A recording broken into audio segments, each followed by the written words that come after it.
네, 이재용 삼성전자 부회장의 공석 상태에서 총수 역할을 해온 권오현 부회장이 이 사퇴 의사를 밝혔습니다. 조금 전 후임자에 대한 단독 보도까지 보셨는데요. 이번에는 관련해서 한치호 논설위원과 함께 자세하게 풀어봅니다. 네, 안녕하십니까. 네, 권오현 부회장의 사퇴 발표 이후에 후계구도, 사퇴를 직접 한 다음에 후계구도에 대해서 관심들이 굉장히 많습니다.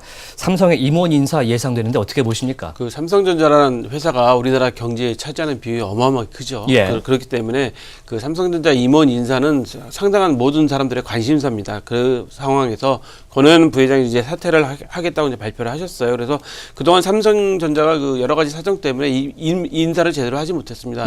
사실 임원 인사라는 거는 임원들이 이제 보직도 변경하지만 그 새로 올라오는 임원들을 또 발탁해야 되는 그런 여러 가지 점이 있기 때문에 세대의 교체를 둔 경영진의 변화다. 뭐 이렇게 정리하는 게 좀 맞을 것 같습니다. 예. 앞서서 민경미 기자의 보도를 보시면 이상훈 삼성전자 CFO 이 재무 최고 책임자죠.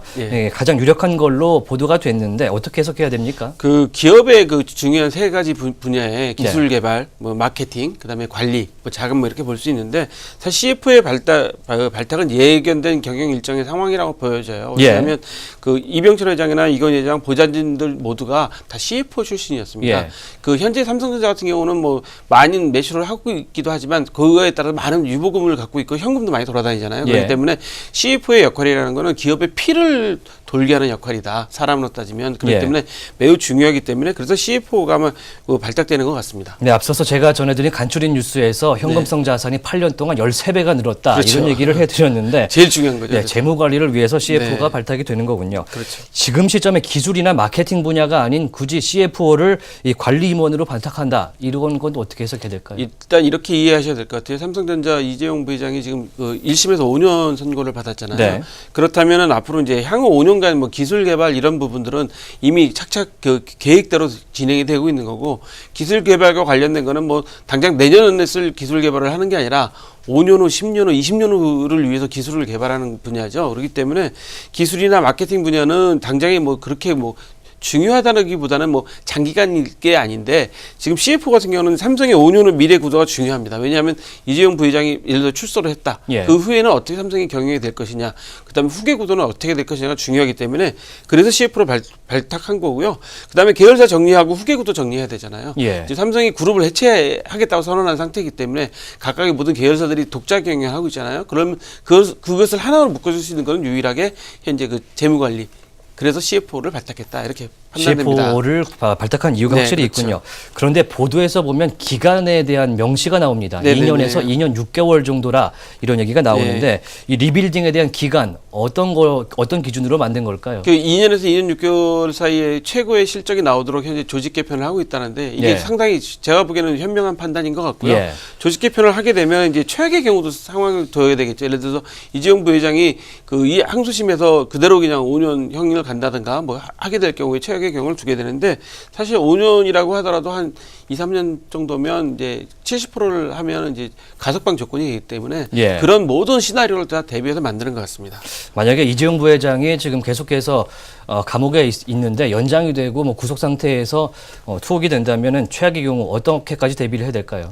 그러니까 지금 현재 그 5년형을 살고 나와도 예를 들어서 좀 더 예를 들어 그 바로 경영에 복귀하기는 어렵지 않겠습니까? 그럼 한 2, 3년, 2년 정도, 그럼 한 7년 정도의 예정인데 그 모든 상황을 다 해서 그 조직이 거기에 맞게 돌아가게끔 그 변화시켜 주는 거고 기술이나 마케팅 그 관리까지 모든 조직들이 그 현대 시대의 흐름에 맞게 아까 랜드플래시도 2년 6개월 정도 앞으로 걸린다고 했지 않습니까? 그러니까 지금 랜드플래시도 SK 하이닉스가 또 이제 그 도시바를 인수했죠. 그러니까 그런 세계 시장 상황까지 다 염두에 두고서 현재 조직 개편을 하는 걸로 지금 판단이 됩니다. 네, 삼성전자에서는 사실 뭐 기술 분야가 굉장히 중요한 그런 매출을 담당하고 있는데 총괄적인 대표를 이 관리 전문가 CFO를 임명하는 것이 좀 합당한가? 다시 한번 설명을 해주시죠. 좀 전에도 말씀드렸지만 이번 권오현 부회장은 기술 전문가입니다. 우리나라에서 뭐 메모리, 비메모리 분야를 전부 다 아우를 수 있는 유일한 전문가라는 평가도 받고 있는 분인데 예. 이분이 여지껏 삼성전자를 대표하는 일을 하셨단 말이죠.